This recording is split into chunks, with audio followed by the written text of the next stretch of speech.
আজ আমার দিল্লি ভ্রমণের তৃতীয় তথা শেষ পর্ব।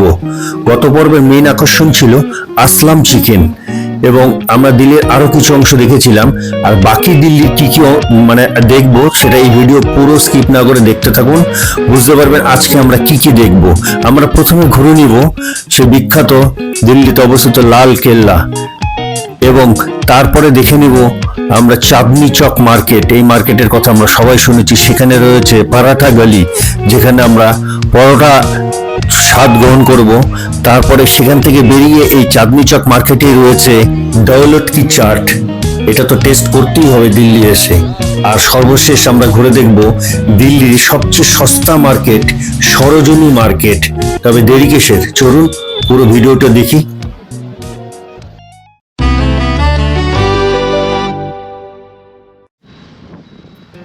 আজ আমার দিল্লি ভ্রমণের শেষ দিন।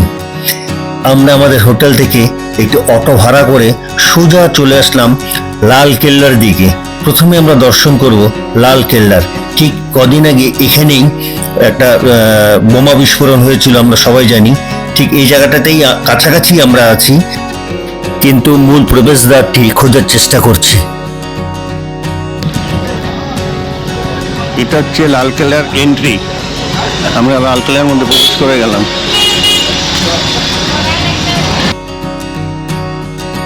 লাল কেল্লা খ্রিস্টীয় সপ্তদশ শতাব্দীতে প্রাচীর বেষ্টিত পুরনো দিল্লি শহরে মুঘল সম্রাট শাহজাহান কর্তৃক নির্মিত একটি দুর্গ। 1857 সাল পর্যন্ত এই দুর্গটি ছিল মুঘল সাম্রাজ্যের রাজধানী। এরপর ব্রিটিশ ভারতীয় সরকার মুঘল সম্রাট দ্বিতীয় বাহাদুর শাহকে নির্বাসিত করলে ভারতের রাজধানী কলকাতায় স্থানান্তরিত হয়। 1947 সাল পর্যন্ত ব্রিটিশরা এই দুর্গটিকে একটি সামরিক ক্যাম্প হিসাবে ব্যবহার করত। বর্তমানে এটি একটি জনপ্রিয় পর্যটন স্থল এবং ভারতীয় প্রজাতন্ত্রের সার্বভৌমত্বের একটি শক্তিশালী প্রতীক। প্রতি বছর ভারতীয় স্বাধীনতা দিবস উপলক্ষে ভারতের প্রধানমন্ত্রী লালকেল্লার লাহোরি গেট সংলগ্ন একটি স্থানে জাতীয় পতাকা উত্তোলন করে থাকেন। 2007 সালে লালকেল্লা ইউনেস্কো বিশ্ব ঐতিহ্যবাহী স্থান হিসেবে নির্বাচিত হয়। সম্রাট শাহজাহান সুবৃহৎ এই কেল্লাটির নির্মাণ কার্য শুরু করেন 1638 খ্রিস্টাব্দে এবং নির্মাণ কার্য শেষ হয় 1648 সালে। প্রথম দিকে এই দুর্গের নাম ছিল কিলা ই মুবারক, অর্থাৎ আশীর্বাদ ধন্য দুর্গ, কারণ এই দুর্গে সম্রাটের পরিবার বাস করতেন। দুর্গটি যমুনা নদীর তীরে অবস্থিত।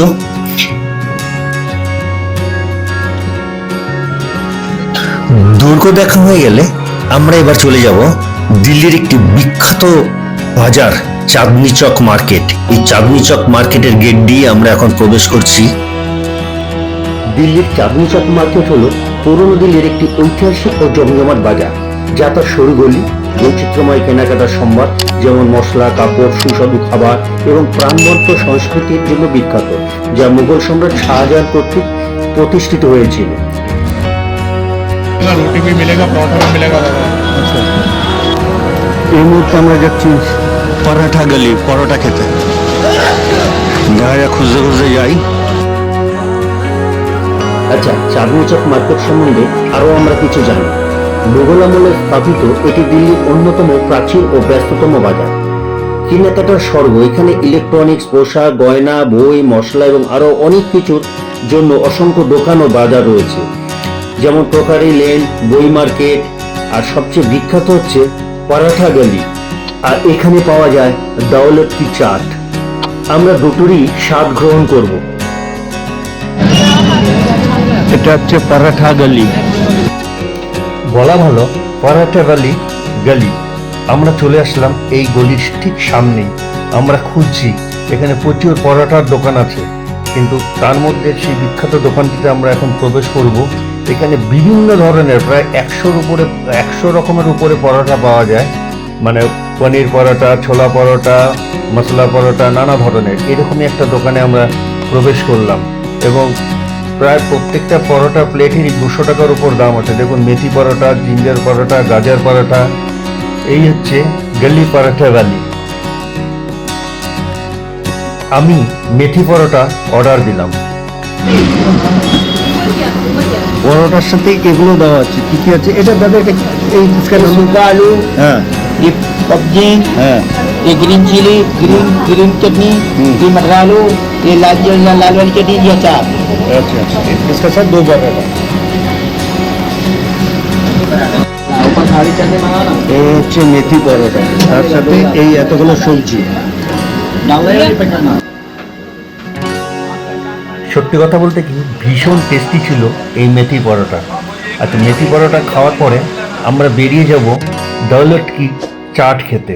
আর এই দুটি খাবারেরই সন্ধান দিয়েছিল আমাদের শিলিগুড়ির সুগায়িকা নিবেদিতা ভট্টাচার্য। দৌলত কি চাট হলো উত্তর ভারতের, বিশেষ করে দিল্লির চাঁদনি চক এলাকার একটি ঐতিহ্যবাহী শীতকালীন মিষ্টি, যা কিনা দুধ ও ক্রিম থেকে তৈরি এবং মেঘের মতো নরম ফেনাযুক্ত টেক্সচারের জন্য পরিচিত। এটি প্রধানত শীতকালে পাওয়া যায় এবং দুধকে ঘন্টার পর ঘন্টা ফেটিয়ে ফেনাযুক্ত করে তৈরি করা হয় এবং মুখে দিলেই গলে যায়। এটি তৈরিতে দুধ, ক্রিম, চিনি, বাদাম এবং এলাচ ব্যবহার করা হয়। Overall very tasty. চাঁদনি চকের এই দুটি বিখ্যাত খাবার মানে পরাঠা গলির পরাঠা এবং দৌলত কি চাট খেয়ে আমরা একটু পায়ে হেঁটে এই বাজারটি ঘুরে দেখছি। মানে মুঘল আমলে তৈরি এই বাজারটি মানে গায়ে একটা শিহরণ জাগে। মানে কত বছর ধরে এরা ব্যবসা করে যাচ্ছে এবং ওই পরাঠার যে দোকান আছে সেগুলো এমন এমন দোকান আছে যেগুলো 140 বছরেরও পুরনো। মানে ভাবতেই একটা শিহরণ জাগে। যাই হোক, আমরা এবার এগিয়ে যাচ্ছি আরেকটি গন্তব্যের দিকে, যেটি কিনা সরোজিনী মার্কেট, যা দিল্লির বিখ্যাত সস্তার বাজার। আমরা এই কয়েকদিনে দিল্লিতে প্রচুর রাস্তা ঘুরেছি, প্রচুর। মানে ট্যাক্সি নিয়ে, অটো নিয়ে। দিল্লিতে একটা বৈশিষ্ট্য কি, অটো নিয়ে আপনি এ প্রান্ত ও প্রান্ত চারিদিকে যেতে পারবেন, যেটা কিনা কলকাতায় সম্ভব হয় না। কলকাতায় কিন্তু অটো নিয়ে আপনি দমদম থেকে টালিগঞ্জ যেতে পারবেন না, কিন্তু এই ডিস্টেন্সে আপনি দিল্লিতে চলে যেতে পারবেন। কিন্তু হঠাৎ আমরা একটা রাস্তায় প্রবেশ করলাম, মানে রাস্তা দিয়ে যেতে যেতে মাটির নিচে ঢুকে গেল এই রাস্তাটি। আমি ঠিক বুঝতে পারলাম এই রাস্তাটিকে কি বলা হয়, কি নাম। কেউ যদি জানেন কমেন্ট বক্সে অবশ্যই জানাবেন। এত সুন্দর রাস্তাটা, এটা কিন্তু উপর দিয়েও গাড়ি যাচ্ছে, আমরা নিচ দিয়ে যাচ্ছি, আবার কিছুক্ষণ পরে আমরা উপরে মিশে যাব আবার। দিল্লির রাস্তাঘাট আমার খুব ভালো লেগেছে, দারুণ দারুণ, প্রচুর রাস্তা। আর দেখতে দেখতে আমরা চলে আসলাম দিল্লির সরোজিনী মার্কেটের কাছে। এটি ঠিক সরোজিনী মার্কেটের প্রবেশ মুখ। এখান থেকে হেঁটে সরোজিনী মার্কেটে যেতে হবে। সরোজিনী মার্কেটের প্রবেশ মুখে এই সুন্দর নাচটি লক্ষ্য করলাম।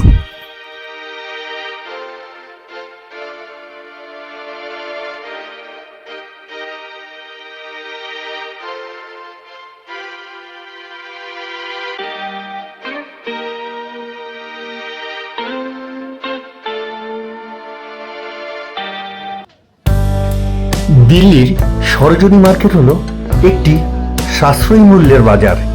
এখানে আপনি পেতে পারেন ট্রেন্ডি পোশাক, ভ্যারাইটি জুতো এবং অ্যাক্সেসরিজ। এই বাজারের কথা আমাকে আমার মেয়ে বলেছিল যে দিল্লি গেলে ভাবিন এই বাজার থেকে আমার জন্য কিছু কিনে নিয়ে আসো। তার জন্য এই সরোজিনী মার্কেটে আসা। এটি দিল্লির সরোজিনী নগরে অবস্থিত। এবং দেখুন, আজ কিন্তু মঙ্গলবার। ভিড় দেখলে মনে হয় এটা মঙ্গলবার, মনে হয় কোনো ছুটির দিন হবে। প্রচুর ক্রেতা এবং প্রচুর দোকান। महाराज वीडियो बंद करो, वीडियो बंद करो। वीडियो देखते क्या है? क्या बोलता है? क्या बोलता है? আমাকে যেতে হবে 108 নম্বর দোকানে, যেটি আমার মেয়ে আগের থেকেই বলে দিয়েছিল। আমরা খুঁজতে খুঁজতে 108 নম্বর দোকানে প্রবেশ করলাম। 108 নম্বর स्टॉल। क्या प्राइस है? एक ही प्राइस सब चीज? हाँ, 7 रुपए अलग अलग प्राइस सबका है। डिफरेंट प्राइस, अलग अलग प्राइस है। 200 रुपया बाहर, 200 वाला वो अलग है, वहाँ कुछ नहीं है। 108 নম্বর স্টল है না? আমিও যথারীতি কিছু সস্তায় সোয়েটার, জ্যাকেট কিনে নিলাম বাড়ির জন্য। আমার খুব ভালো লেগেছে মার্কেটটি। খুবই সস্তা এবং ভ্যারাইটি পাওয়া যায়। এই মার্কেটে অবশ্যই আসবেন। আর কেমন লাগলো আপনাদের এই দিল্লি সিরিজ? এখানেই ব্লগটি শেষ করছি, দিল্লি সিরিজও শেষ করলাম। ভালো লাগলে লাইক, শেয়ার, সাবস্ক্রাইব অবশ্যই করবেন। ভালো থাকুন।